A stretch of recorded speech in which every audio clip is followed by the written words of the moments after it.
Apollo City Boloy, Attorney Esralino Torion.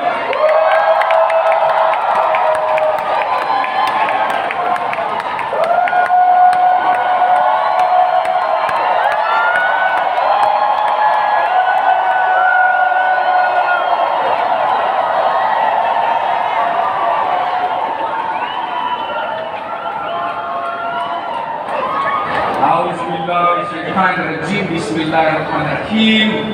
Assalamualaikum warahmatullahi wabarakatuh. Mayong gabi sa aton tanan. Anak pa ba tayo?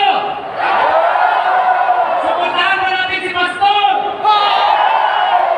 Mga kaibigan, ako po si Attorney Israelito Torion. Ako po ang official spokesperson ng ating pinakamamahal na Senador Apollo Kibuloy. Bakit natin piliin si Pastor? Si Pastor ay anak ko ng mahirap. Galing po siya sa kahirapan. Kaya naiintindihan po niya ang kahirapan. Natapos siya doon sa Gina kung saan ang bukid na tinatawag na Tamayong Kalinan, Davao City. Ang kanyang mga magulang ay mga Pampanggenyo. Kaya yung mga Pampanggenyo, nire-request namin kayo na suportahan si Pastor Apollo Kibuloy. Galing siya sa kahirapan, kaya nga po mas ibigas at pagkain. Noong bata pa siya ay mahirap po. Nag-aral siya doon sa parang Maguindanao. Kaya yung mga kaibigan natin, salam na mga Muslim, suportahan natin si Pastor. Naging scholar po siya sa Bible School at siya po ay itinataguyod ang kanyang sarili hanggang tapos po ng theology. Ganyan po ang ating pinakamamahal na Pastor Apollo Kibuloy. At dahil po sa kanyang mga gawaing mabuti noong 1985, itinayo niya ngayon ang Kingdom of Jesus Christ.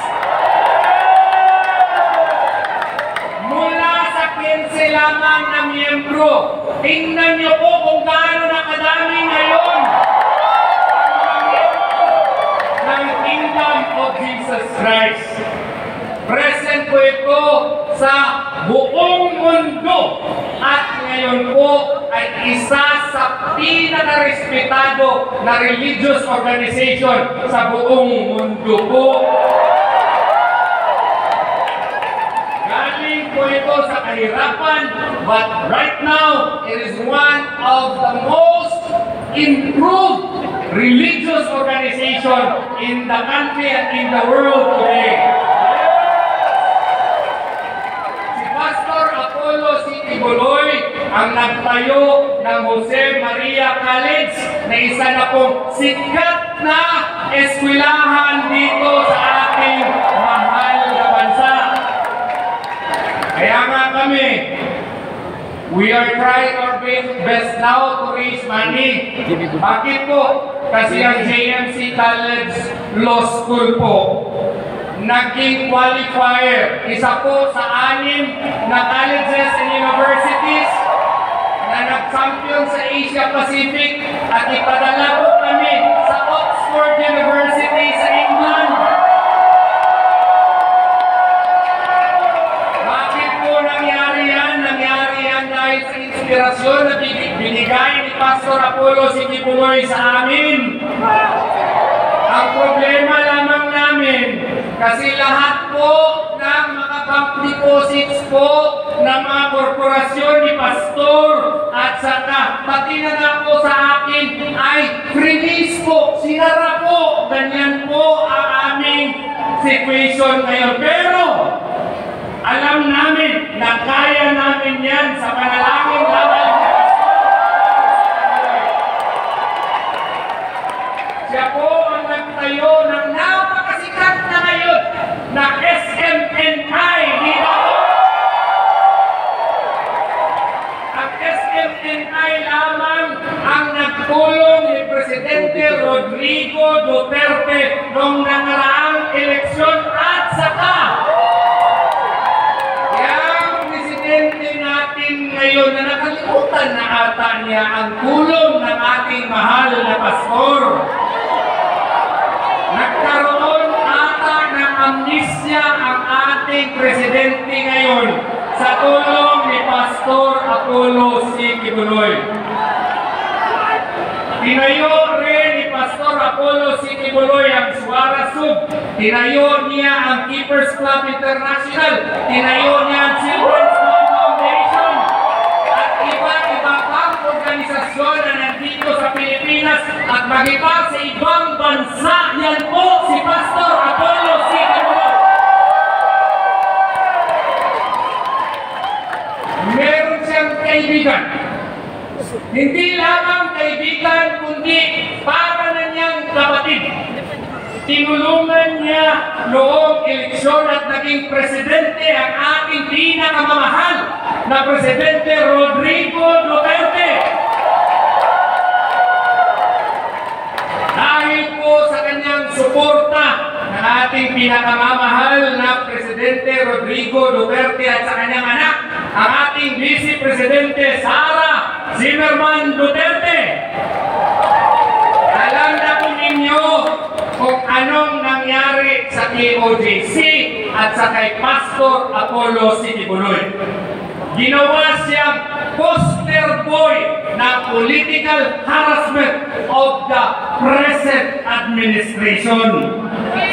Binuhay ang patay na kaso at ngayon siya po ay nakakulong at nagkasakit pa, pero sa awa ni Allah Subhanahu wa Ta'ala, ngayon po ay recovering na si Pastor.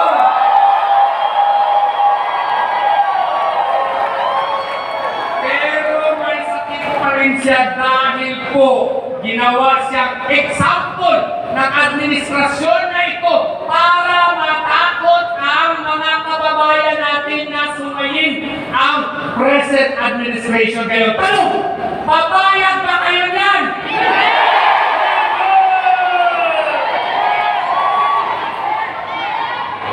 Kaya nga, from the bottom of our hearts, kailangan natin bigyan ng nakakapinging suporta si Pastor Apollo.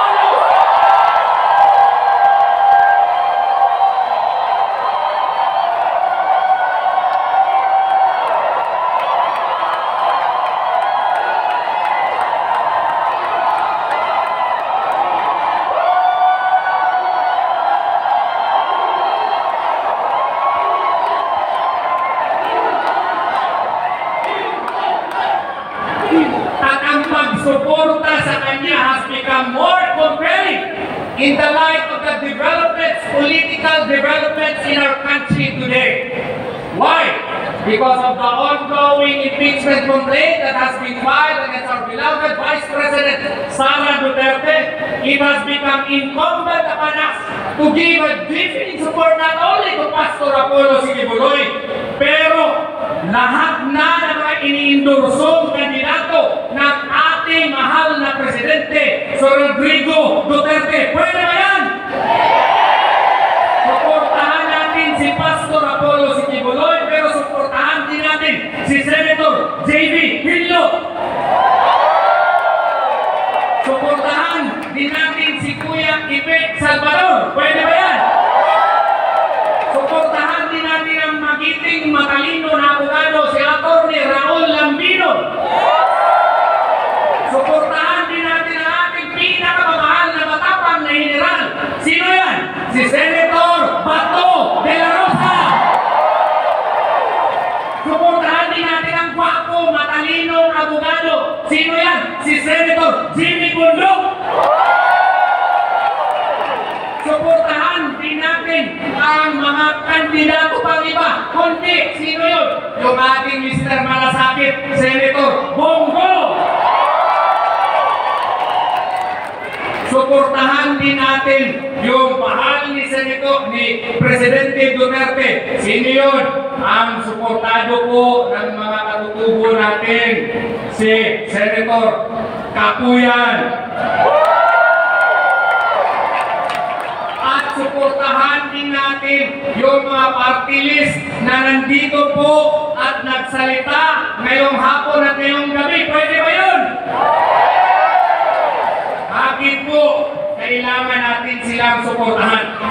Suportahan natin sila because just in case yung impeachment complaint po ay ipapatuloy sa next na Senado, kailangan natin ang kanilang suporta para hindi makuha yung required 2/3 vote ng Senado. Kaya kailangan tayo, vote straight tayo ngayong election.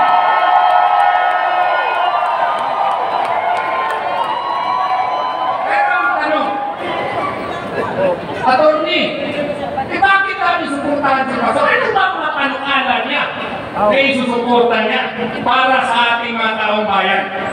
Isasabi po ni Pastor yan, pero ito po ang mga importante. Una, magtaga siya ng batas ang tawag Comprehensive Social Protection Bill. Meron ng batas ngayon, Republic Act 11310 o Social Pension and Indigent Senior Citizens Act. Pero po ang batas na ito, ang objective po nito is to rationalize ayuda system. Yung ayuda ngayon kasi, wala pang klarong batas yan. Kaya kung sinong bibigyan ng mga ayuda, yung mga lakas sa kapitan, lakas ng congressman, lakas ng mayor, di ba po? Ginagawa ko ayuda ngayon as a political tool of the present administration, not only to influence voters, but to coerce voters to support their candidates. Di ba tama po? Kailangan po dito sa panukalang batas ni Pastor, i-rationalize ito. Kailangan ang parameters dito na nakasaad na sa batas kung sino ba talaga ang poorest of the poor. Kasi ito mga poorest of the poor ang kailangan talaga ng ayuda ng ating gobyerno. Di ba tama po? Walain dapat yung mga palakasan sa politiko para po yung mga poorest of the poor talaga ang maaayudahan. Ang gusto nga ni Pastor, pag ma-identify ito, dapat may publication requirement din. Pwede makuha ang listahan, hindi naman ipapublish kasi nakakahiya yun. Kung gusto mo makakuha ng listahan, pwede available yun. Bakit? Kaya para meron ding remedy.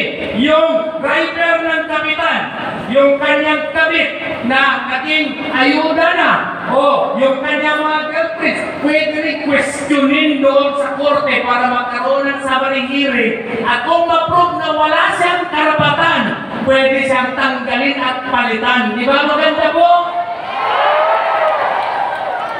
Gusto rin niya na merong regular assessment ng mga beneficiaries.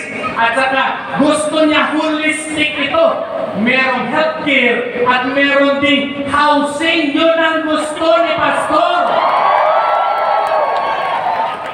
Gusto rin niya magkaroon ng trabaho at ating mga walang mga trabaho. Yun ang gusto ni Pastor.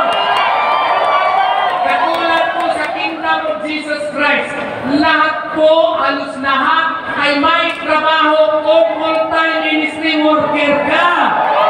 Diba tama po? So, dito po sa batas na ito, sa iyang ikukumpuni kung siya ay iyong pipiliin na maging senador, siya po ay sisiguraduhin na nandun sa batas ang paggawa ng trabaho at bigyan ng tax incentives po ang mga korporasyon na gagawa po nito doon sa mga kabukiran at maging dito po sa syudad. Ang mangyayari nito, marami pong magkakatrabaho.